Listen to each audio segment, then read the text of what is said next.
magpo-provide ng maturity sa team na to na Pampanga. And it is that guy. Baltasar! Naging maaksyon ang laban ng Pampanga Giant Lanterns kontra Zamboanga Family's brand Sardines sa Maharlika Pilipinas Basketball League 2023 regular season na ginanap sa home court sa Brenzigiao Convention Center. Handoff, Jason Apolonio knocks down the three. Nasukat ang lakas at tansya ng mga manlalaro sa MPBL sa pagharap ng numero 1 team sa Season 5 kontra Z Family. Yes!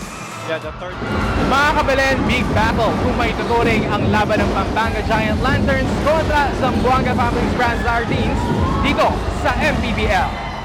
77-71 ang final score na nagbigay ng ika-23 panalo ng Pampanga Giant Lanterns at ito ang ika-10 home record ng koponan. Ibig sabihin, spotless pa rin ang home court ng mga kabalen. Serrano for three. Yes! Almost a fourth turnover. Wala pa tayong natatalo pag home court eh. So, pero syempre, hindi namin ina-underestimate ang kalaban every game. We respect our opponent every game. Hindi namin iniisip na mahina ang kalaban. We're doing our best. And well-prepared kami every game. Tinapos ng G Lanterns ang first quarter na may score na 21-18 kontra Zamboanga. Nalamangan man sa end of first half sa score na 37-43, sinikap ng G Lanterns na inaraw ang 6-point lead laban sa Zamboanga. Here's Bayo underneath! JB Bayo! Best player of the game, ang Royal Bazooka ng Mexico Pampanga, si Archie Concepcion na nanguna sa team victory with 14 points, 2 rebounds at 3 out of 3 free throws. Bago pa man sumalang sa laban, puspusan na ang naging preparasyon ng G Lanterns sa pangunguna ni Super Coach Governor Dennis Delta Pineda kasama si team owner AG Gonzalez at ang mga coaches. Kung ano yung mga strength namin as every player sa amin and play as a team. Tapos yung mga tinabaho namin ng past 7 days na hard talaga.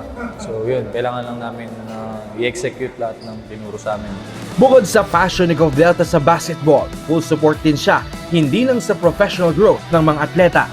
Kung makikita niyo itong mga homegrown players natin na nabibuild na up natin, yung buhay na natutulong natin sa mga bata.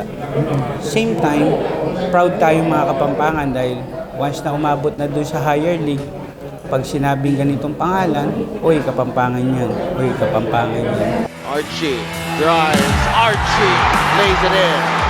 Nananatili sa top spot ang Pampanga Giant Lanterns sa North Division standing ng MPBL ngayong regular season. Sa misyon ng mga atleta na magbigay karangalan sa probinsya ng Pampanga, mas nabibigyan sila ng lakas sa bawat isang kabalig na nagtitiwala at sumusuporta sa larangan ng palakasan.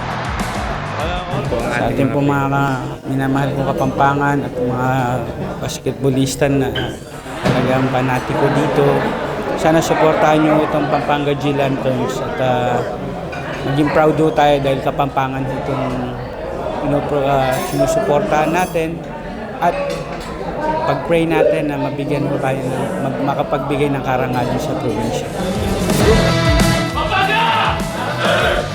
19-18, Benoya, the bump and the bucket. Pa rin, si JC Marcelino pa rin na magpapanalo. A three-pointer and one para kay Archie Concepcion. Para sa Balita Pampanga, Gerald Gloton.